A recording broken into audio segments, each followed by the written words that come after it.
Assalamualaikum warahmatullahi wabarakatuh. Perkenalkan, saya Muhtamar Makur, mahasiswa pendidikan profesi guru dalam jabatan kategori 2 tahun 2022 di Universitas Musamus Merauke. Pada hari ini, Kamis tanggal 15 Desember tahun 2022, saya melaksanakan praktik pembelajaran uji kinerja di SMA Negeri 8 Seram Bagian Timur, Kabupaten Seram Bagian Timur, Provinsi Maluku. Saya melaksanakan pembelajaran di kelas 12 MIPA pada materi sel elektrolisis. Berikut formulir pendaftaran uji kinerja saya atas nama Muhtamar Makur. Terima kasih.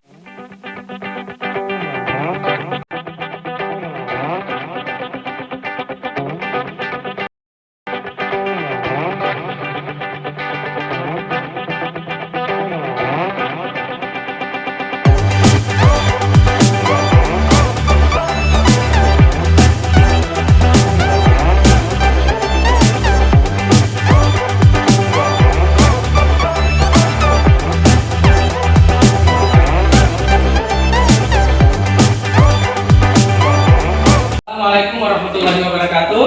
Waalaikumsalam warahmatullahi wabarakatuh. Bagaimana kabarnya hari ini? Baik, Pak. Alhamdulillah baik ya. Iya, Pak. Sepertinya kalian sudah siap untuk belajar hari ini. Ya. Siap ya? Siap. Mantap. Kita kelasnya mana? Ya. Adakah teman yang tidak hadir hari ini? Siap hadir, Pak. Siap hadir. Ya. Baik, seperti biasanya sebelum kita memulai proses pembelajaran pada siang hari ini, marilah sama-sama kita berdoa. Nah, seperti biasanya saya undang yang laki-laki, ya. Siapa? Fijra bisa? Pimpin teman-teman berdoa ya. Ya, silakan Fijra. Teman-teman, sebelum kita belajar, mari kita membaca surat Al-Fatihah. Bismillahirrahmanirrahim.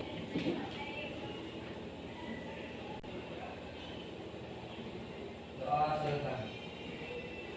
Amin. Makasih Fijra.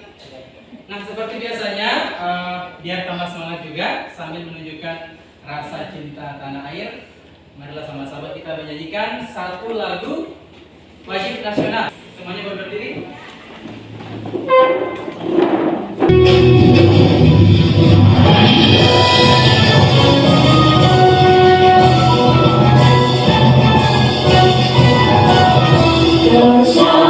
Sampai berakhir berjaya pulau-pulau, sang menyambung menjadi satu, itulah Indonesia.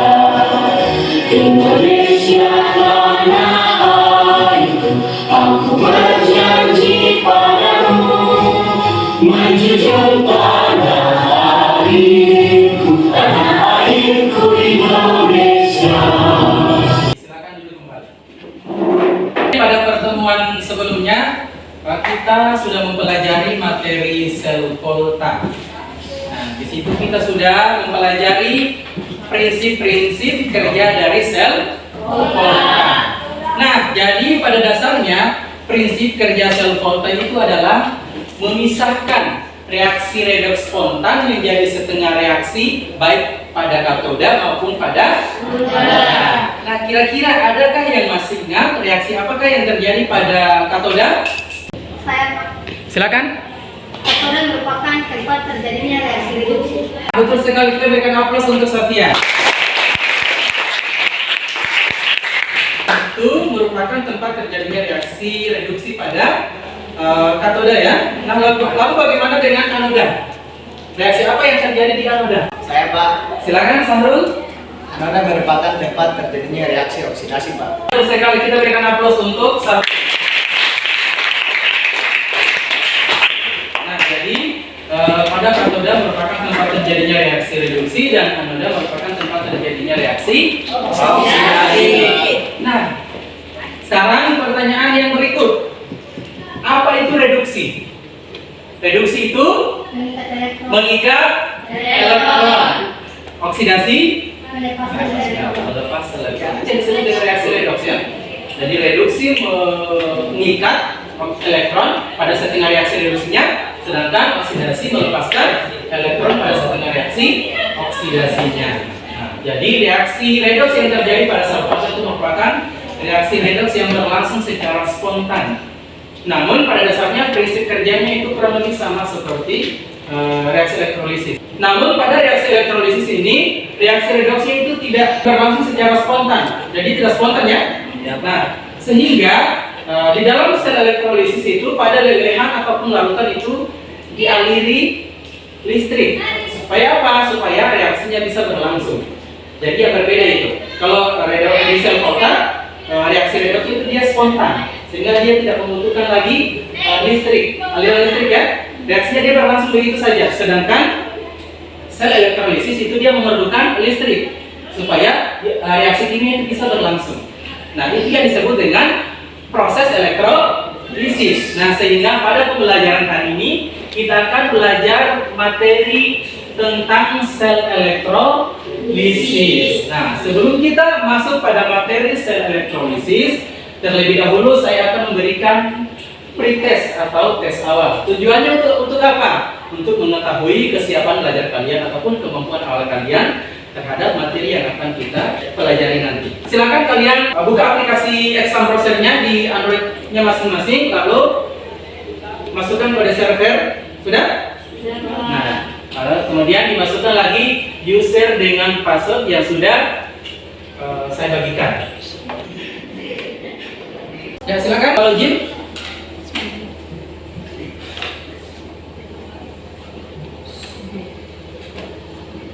Bisa ya? Bisa, Pak. Nah, silakan dikerjakan soalnya. Jadi hanya 3 menit untuk soal pretest.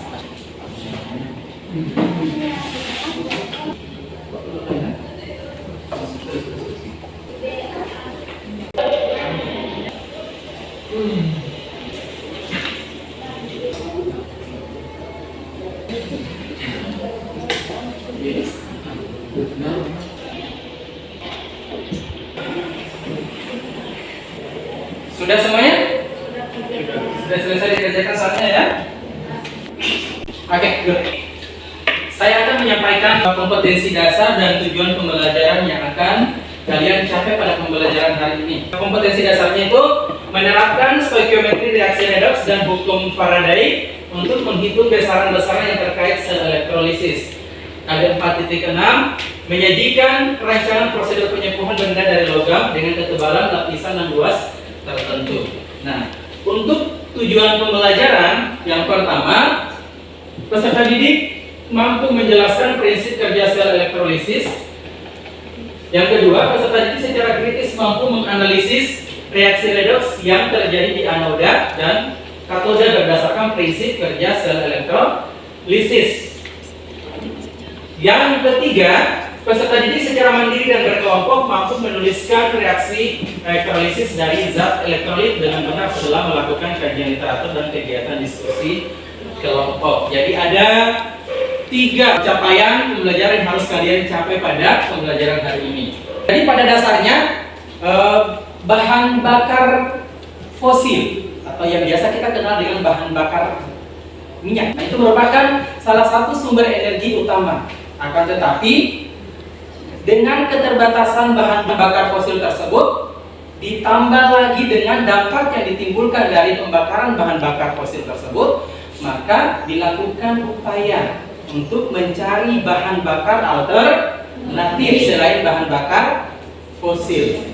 Nah, adapun bahan bakar alternatif yang sudah ditemukan itu bisa dijelaskan pada video berikut.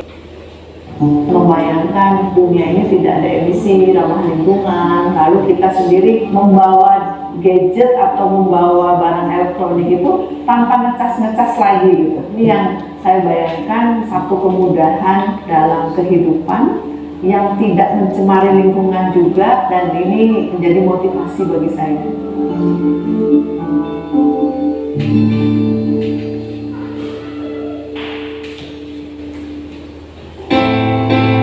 Moda transportasi yang minim polusi suara serta mampu mengatasi masalah emisi bagi Profesor Dr. Emilia Listiani Dewi mungkin bisa dicapai lewat pemanfaatan teknologi energi hidrogen. Sejak tahun 1998, Emilia fokus meneliti energi alternatif yang sumbernya berasal dari bahan bakar hidrogen atau fuel cell. Ia ingin membuktikan motor berbasis bagaimana membuktikan proof of concept dari hidrogen itu sebagai bahan bakar yang layak dipakai di jalan. Dan ini nanti kalau kendaraan listrik sudah memasyarakat, kita akan introduce kendaraan berbahan bakar hidrogen ini ke masyarakat, dan masyarakat akan tahu kelebihan dari hidrogen ini, emisinya nol, tidak beremisi, dan untuk memproduksi hidrogennya bisa dari air. Jadi kita bisa memasukkan air saja ke dalam mobil, itu juga bisa. Lalu pengguna limbah bisa juga didapat dari metanol, ya. Tapi yang paling mudah kita itu dari air. Selain air, sumber hidrogen lainnya yang sudah dikembangkan di Indonesia juga berasal dari gas alam. Namun sumber hidrogen yang menjadi kajian penerima B.J. Habibie Technology Award 2018 itu adalah material terbarukan. Nah, orang sering bilang kalau sumber bahan bakarnya itu dari mana didapat? Untuk hidrogen production sendiri, ini kita telah ada beberapa macam. Jadi hidrogen bisa berasal dari air. Jadi air nanti ujungnya juga bisa menghasilkan air lagi gitu ya. Nah, dari air ini bisa dengan metode elektrolisa. Elektrolisa air untuk memproduksi hidrogen, nanti hidrogen masuk lagi ke fuel cell menjadi air lagi dan menjadi listrik. Itu sistem energi storage kalau itu. Nah, yang kedua, hidrogen bisa didapat dari gas alam, yang seperti sekarang industri pakai itu dengan gas alam. Karena saat ini yang termurah itu produksi hidrogen dari gas alam. Ini banyak dipakai di industri pupuk ataupun PLTU. Nah, yang ketiga, hidrogen itu bisa berasal dari renewable. Kita mencoba tertantang untuk menghasilkan hidrogen itu dari renewable. Jadi dari air yang sudah jelas hanya proses elektrolisa. Terus satu lagi dari limbah itu tadi, sehingga emisi Bahan bakar tersedia sehingga dapat dimanfaatkan di berbagai bidang. pemanfaatan dari sel bahan bakar sendiri bisa berbagai macam. Jadi bisa ditransportasi, bisa sebagai backup power, dan untuk pemesinan, energi storage dan lain sebagainya. Inovasi teknologi yang dikembangkan Profesor Emilia sejak tahun 2003 adalah mengubah sinyal hidrogen menjadi listrik melalui proses transfer elektron. Salah satu aplikasinya adalah motor berkapasitas 500 watt ini. Lingkungan, lalu kalau kita pasang di rumah juga net zero emisi, ya. Dan ke depan saya berharap ini bisa diproduksi di Indonesia. Jadi Indonesia harus menguatkan teknologi manufakturnya untuk bisa menguasai teknologinya, dan kita bisa Oke, kalian sudah menyimak video tadi ya, video yang baru saja ditampilkan. Nah, kira-kira ada yang bisa menyimpulkan apa yang dibahas pada video itu? Bahan bakar alternatif. Bahan bakar alternatif. Dia menggunakan bahan hidrogen. Pertanyaannya, bagaimana ya bisa diproduksi gas hidrogen itu? Nah, salah satu sumber hidrogen yang menurut keterangan video tadi itu adalah bisa diperoleh dari air. Dengan cara apa? Tidak tahu. Ini akan kita cari tahu. Kita sama-sama melakukan diskusi secara berkelompok. Nah, selain kalian cari tahu bagaimana proses untuk memproduksi gas hidrogen, nah nanti kalian juga akan melakukan diskusi dalam menyelesaikan soal-soal tentang menuliskan reaksi di katoda dan di anoda maupun reaksi sel elektrofisisnya. Oke, baik. Silakan kalian membentuk kelompok sesuai dengan kelompok yang sudah dibagikan. Di kelompok 1, kelompok 2, 3, dan 4. Nah, silakan kalian bentuk kelompok.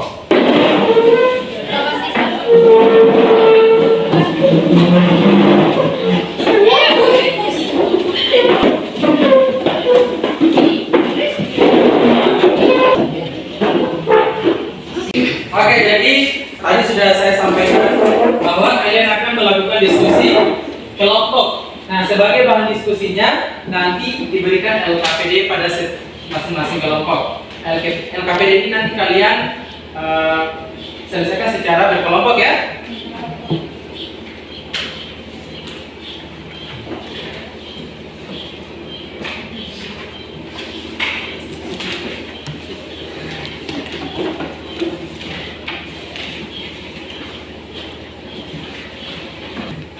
Baik, sebelum menyelesaikan LKPD secara berkelompok, silakan kalian buka LKPD-nya pada halaman 3 di kegiatan pembelajaran 1. Kalian amati gambarnya, lalu dibaca wacananya. Terus di halaman 4 ada pertanyaan.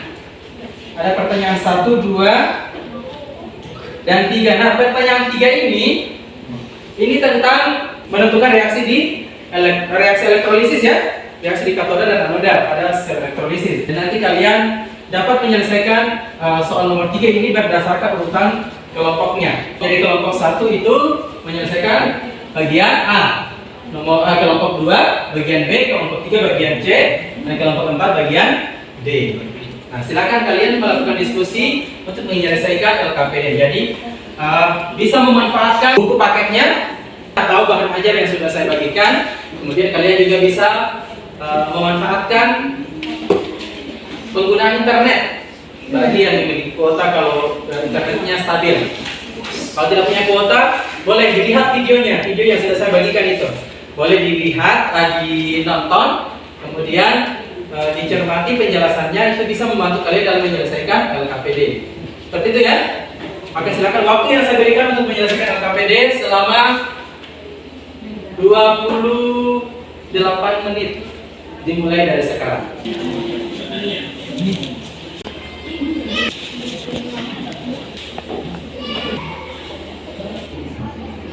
Ada masalah tidak?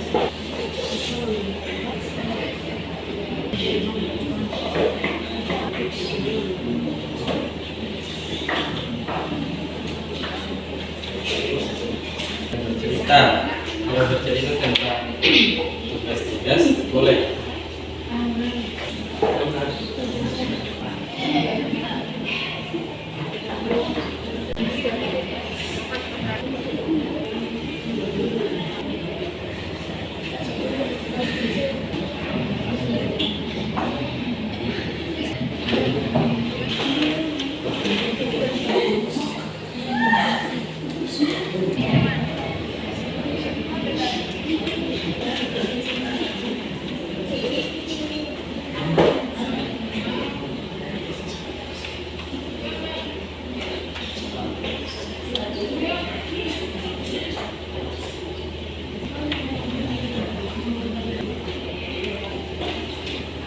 Jangan ngomong kosong ya.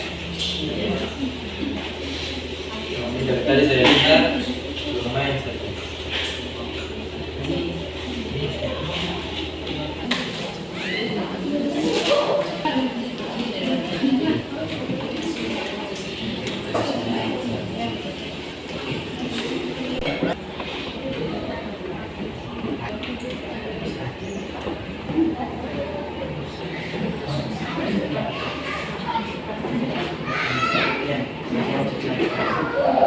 Di tulisan reaksinya ada reaksi di katoda dan reaksi elektrolisis ya, reaksi redox ini. Ini sudah diulang. Harus tidak diulang. Reaksi utama kedua kan.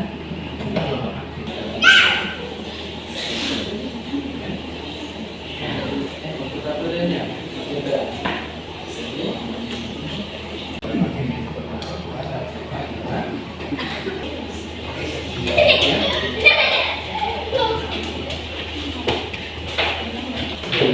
Karbon berarti coba masih bingung ya.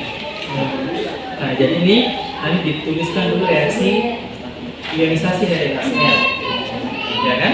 Nah, setelah dituliskan reaksi ionisasi, tentukan dari kation dan anion yang terionisasi pada HCl ini mana yang berpindah sebagai anoda, sebagai katoda. Mana yang terjadi di reaksi mana kan yang terjadi di katoda dan anoda. Nah, itu dipahami ketentuannya. Nah, kalau ini kan dia mengandung, istilahnya dia berasal dari logam aktif 1A, ya kan? Berarti NH+ inilah yang direduksi di mengandung anion Diaseilmin ya? Diaseilmin. Itu berarti dia merupakan waktu diskusinya sudah selesai. Nah, saatnya presentasi karena kita sudah masuki sesi presentasi. Nah, agar kondisi kelasnya menjadi kondusif saat melakukan presentasi nantinya, saya minta bisa dikembalikan posisi kursi mejanya seperti semula. Setelah itu baru melakukan presentasi supaya kondisi kelasnya bisa kondusif ya. Supaya ada yang tidak menyampingi, ada yang tidak membelakangi, seperti itu. Silakan.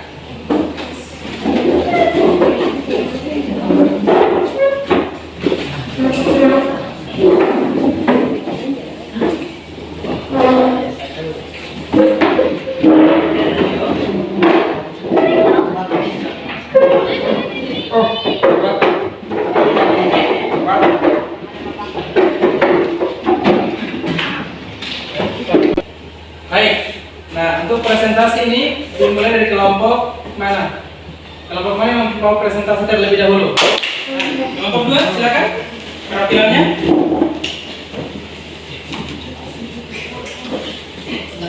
Baiklah, sebelumnya Assalamualaikum warahmatullahi wabarakatuh. Waalaikumsalam warahmatullahi wabarakatuh. Perkenalkan, nama saya Sofia Ramadhani Tilawa, saya perwakilan dari kelompok 2. Ingin mempresentasikan hasil kerja kelompok kami. Pada kegiatan pembelajaran 1, yakni orientasi pada masalah, kita diminta untuk menjawab beberapa pertanyaan, yaitu diantaranya: nomor 1, bagaimana cara mengubah air menjadi gas hidrogen? Nomor 2, berdasarkan informasi yang Anda peroleh pada peristiwa kedua, jelaskan apa itu sel elektrolisis dan bagaimana prinsip kerja sel elektrolisis. Dan nomor 3, tulislah reaksi elektrolisis dari senyawa-senyawa berikut.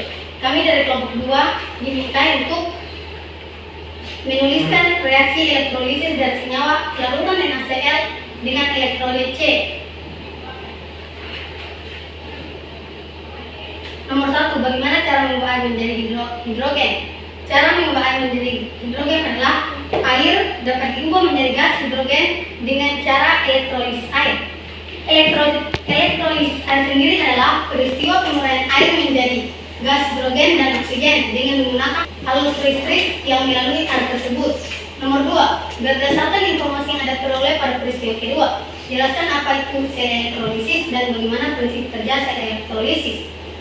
Elektrolisis adalah senyawa elektrokimia yang dapat mengubah energi listrik menjadi energi kimia. Prinsip kerja dari elektrolisis sendiri adalah menghubungkan kutub negatif dari sumber arus ke arah dengan katoda dan kutub positif ke arah anoda, sehingga terjadi overpotensial yang menyebabkan suatu reaksi redoks yang tidak spontan bisa berlangsung. Dan pertanyaan terakhir adalah tulislah reaksi elektrolisis dari senyawa-senyawa berikut. Kami dari kelompok 2 diminta untuk menuliskan reaksi elektrolisis dari senyawa larutan NaCl dengan elektrolit C.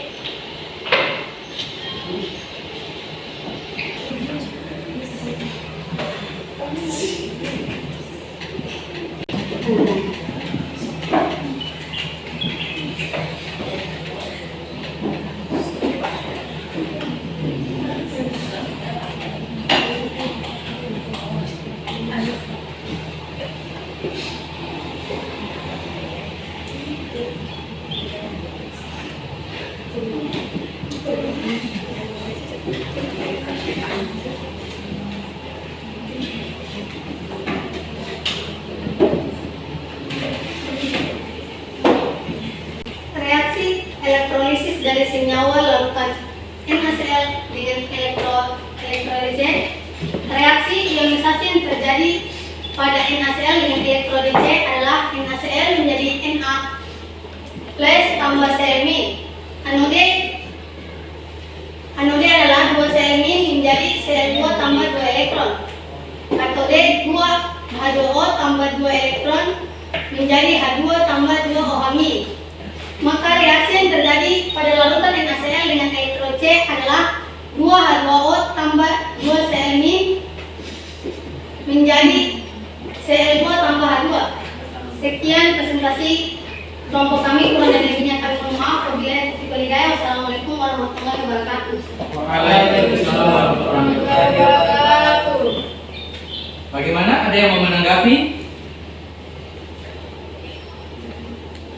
Ada tidak? Kalau Pak. Berarti sudah dipahami semuanya ya? Dapat. Baik. Kalau seperti itu, kita berikan aplaus untuk kelompok 2.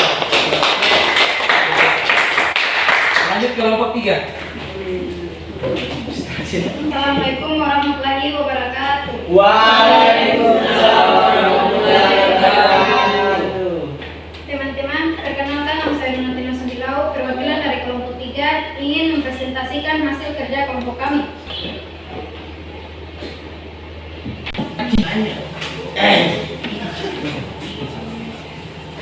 Tiga, tuliskan reaksi elektrolisis dari senyawa berikut. C. Larutan Cu-Cl2 dengan C. Reaksi ionisasinya CuCl2 menjadi Cu2+ tambah 2Cl-. Anode 2Cl- menghasilkan Cl2 tambah 2 elektron. Katode Cu2+ tambah 2 elektron menghasilkan Cu.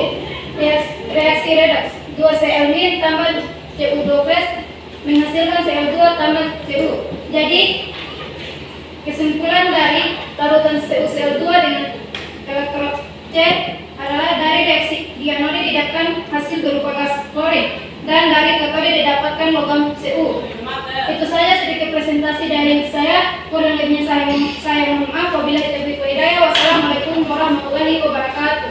Waalaikumsalam warahmatullahi wabarakatuh. Baik, seperti biasanya, jika ada yang mau menanggapi silakan. Tidak ada, Pak. Tidak ada? Iya, Pak. Oke, kalau tidak ada, silakan kita berkenal. Jadi kalian sudah melakukan presentasi secara bergantian dari kelompok 1, 2, 3, dan 4. Perwakilannya sudah melakukan presentasi, maka saatnya saya memberikan sedikit penguatan tentang materi yang sudah dipelajari, sudah dipresentasikan tadi. Nah, untuk menuliskan reaksi di katode, reaksi di anode, dan reaksi sel elektrolisisnya, maka harus dipahami ketentuannya. Jadi ada aturannya. Aturan-aturan itu ketika kita pahami dengan baik, maka dapat memudahkan kita untuk menuliskan reaksi di katode, reaksi di anode, dan reaksi sel elektrolisisnya. Ketentuannya itu adalah yang pertama, reaksi di katode ada beberapa aturan yang harus kalian pahami.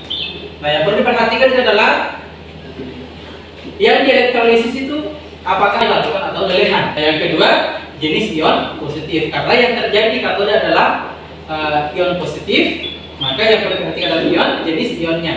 Nah, jadi untuk ketentuan yang pertama, kalau misalkan yang di elektrolisis itu adalah larutan, ini larutan yang mengandung ion positif yang berasal dari logam aktif. Logam aktif itu dari golongan 1A, 2A, Al3+, dan Mn2+. Nah, karena ini bentuknya larutan, maka di situ terjadi kompetisi. Terjadi kompetisi antara ion-ion terlarutnya dengan air. Nah, kalau larutan itu kan terdiri dari zat terlarut dan pelarut. Nah, sehingga di situ terjadi kompetisi, terjadi persaingan antara ion-ion terlarut dengan air.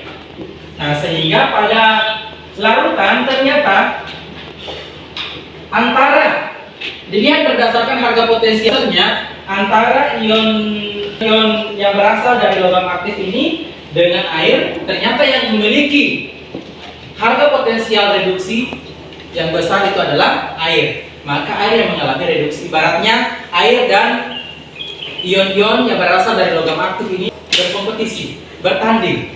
Nah, karena air ini dia potensialnya lebih kuat, lebih besar dibandingkan ion aktif, ya, ion positif yang berasal dari logam aktif, maka air yang berhak mendapatkan gelar reduksi seperti itu. Ya, kalau dianalisa seperti itu. Jadi ini kan terjadi persaingan antara air dengan ion positif yang berasal dari logam aktif ini untuk mendapatkan gelar reduksi. Selanjutnya, nah untuk reaksinya ini bisa dilihat ini. 2H2O tambah 2 elektron menjadi H2 tambah 2OH minim. Nah, yang kedua yang diperhatikan adalah selain larutan ada juga lelehan. Jadi elektrolit ini zat yang di elektrolit ini ada dua. Ada lelehan, ada juga larutan. Nah, kalau larutan itu dia merupakan campuran homogen yang terdiri dari zat terlarut dan pelarut. Sedangkan lelehan itu merupakan zat murni. Ya, zat murni, tidak ada air di situ. Makanya dia juga berpengaruh terhadap reaksinya. Nah, jadi kalau misalkan lelehan atau cairan mengandung ion positif dari larutan dari logam aktif atau yang di elektrolisa adalah lelehan atau larutan ataupun cairan dari logam lain yang bukan logam aktif, maka yang terjadi di katode, reaksi yang terjadi di katode itu adalah logam itu sendiri. Yang terjadi di katode adalah reaksi yang terjadi di katode adalah ion H+ itu sendiri. Seperti itu ya? Iya, Pak. Kemudian elektrodanya. Nah, ternyata yang dipakai di sini adalah yang elektrolisis di sini adalah lelehan NaCl dengan elektroda C. Elektroda C merupakan elektroda inert apa non inert? Dia merupakan elektroda inert, ya, elektroda yang sukar bereaksi. Berarti otomatis dia sudah kalah. Ya, ibaratnya ketika bertanding dia sudah kalah dengan air karena ini lelehan. Sehingga reaksi yang terjadi pada katode maupun anode itu adalah kation dan anion dari lelehan itu sendiri. Baik, saatnya sama-sama kita menyimpulkan kegiatan pembelajaran hari ini. Jadi, siapa yang menyimpulkan? Saya, Pak. Silakan, Rosdianti. Kesimpulannya adalah 1. Sel elektrolisis adalah sel elektrokimia yang dapat mengubah energi listrik menjadi reaksi kimia. 2. Dalam menentukan reaksi di katode dan di anode pada sel elektrolisis harus memperhatikan beberapa ketentuan, yaitu A. Reaksi yang berkompetisi di anode dan katode. B. Jenis elektrodanya iner dan non-iner. C. Potensial tambahan yang diperlukan sehingga suatu reaksi redoks tidak spontan dapat berlangsung. Oke. Baik, kita berikan apa untuk Rosdianti? Mengetahui pemahaman kalian tentang materi pelajaran hari ini, maka kalian akan mengerjakan soal post test. Nah, soalnya bisa dikerjakan melalui Android-nya masing-masing. Ya. Silakan diaktifkan aplikasi exam browser-nya.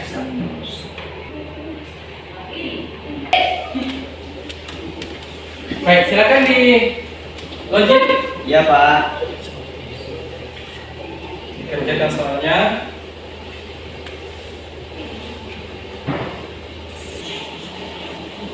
Oke. Nah, sekarang saya minta komentar kalian terkait kegiatan pembelajaran yang sudah kita lakukan pada hari ini. Siapa yang memberikan refleksi atau komentarnya? Saya. Silakan. Jadi hari ini saya secara pribadi merasa senang dengan pelajaran kimia hari ini karena menggunakan media pembelajaran yang membuat kami mudah paham.